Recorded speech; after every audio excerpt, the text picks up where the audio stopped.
우리 어머니는 몇 년 전부터 노인 간병 일을 하고 계신데 얼마 전 치매 노인이 보는 환각에 관한 이야기를 들려주셨다.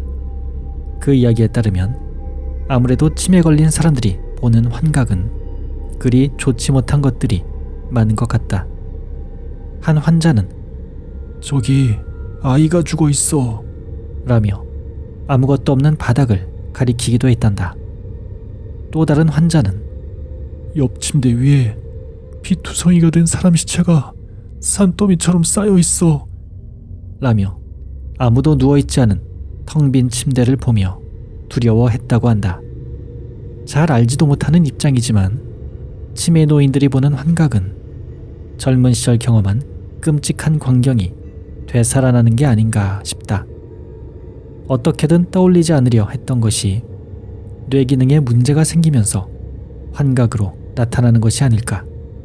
그러고 보니 몇 년 전 97세의 나이로 세상을 떠난 우리 할머니도 돌아가시기 몇 년 전부터 치매를 앓으셨다.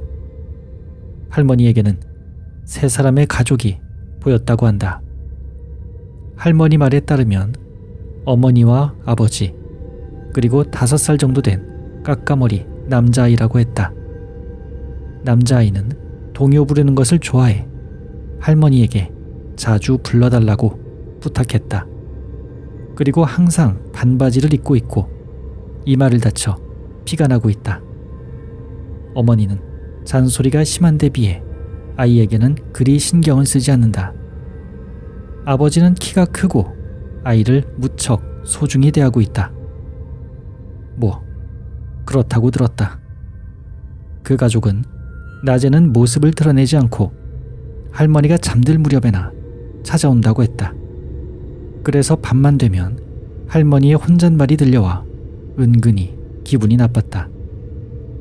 할머니의 정신이 더 어두워져 환각과 환청이 심해진 것은 내가 중학교 3학년일 때였다. 그날은 마침 여름방학이라 수험 공부를 위해 늦은 밤까지 깨어 있었다. 라디오를 틀어두고 학교에서 받아온 문제지에 매달렸다. 늦은 밤인데도 가끔 창밖에서는 자동차 지나가는 소리가 들려왔다. 바깥에서 소리가 나지 않은 지 꽤 지날 무렵 갑자기 똑똑하고 창문 높은 곳에 바깥에서 두드리는 소리가 들린다. 누구지? 시계를 보니 새벽 1시가 넘은 시간이다. 조금 있자니 또 똑똑하고 두드린다. 무서웠다. 누가 장난치는 것인지도 모르고 강도일 수도 있다. 다른 방으로 도망치는 게 좋을까? 하지만 그 틈에 이 방으로 침입한다면. 그러는 사이 가볍게 두드리던 소리는 점점 더 거세어졌다. 손가락뼈로 두드리는 소리와 손바닥을 펴서 두드리는 소리. 무서운데다 기분 나빴다. 그런데 그 순간 문득 깨달았다. 창문 밖에는 연못이 있고 창문과 연못 사이에는 좁은 통로가 있다. 그 주변에는 나무가 잔뜩 심어져 있다. 만약 이 창문을 두드리려 여기까지 오려면 사람이 나무 주변을 걷는 소리, 낙엽이 떨어진 땅을 밟는 소리가 날 터였다. 어둠 속에서 연못과 창문 사이 좁은 길을 걷는 건 무척 어려운 일이다. 실수로 연못에 빠져 큰 소리를 내기 십상일 텐데 결국 그 소리는 1시간 넘게 이어지다가 겨우 그쳤다.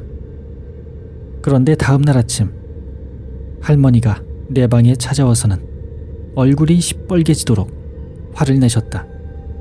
딱히 야단 맞을 짓은 한 기억이 없어 당황했지만 왜 열어주지 않은 거야? 비를 맞아서 감기 걸리잖아. 무슨 말씀을 하시는 걸까? 어제는 맑았는데. 아이가 울었다. 왜 열어주지 않은 거야?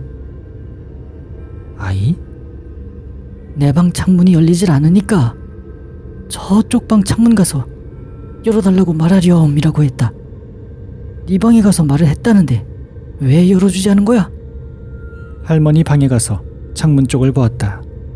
작은 손자국과 큰 손자국이 셀 수도 없이 남아 있었다.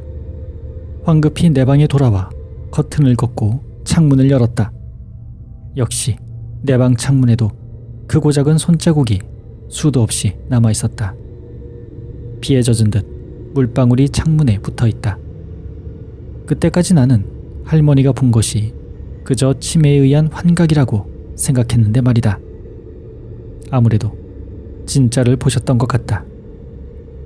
만약 그때 창문 커튼을 열어뒀더라면 나도 할머니가 봤던 세 사람의 가족들을 볼 수 있었을까?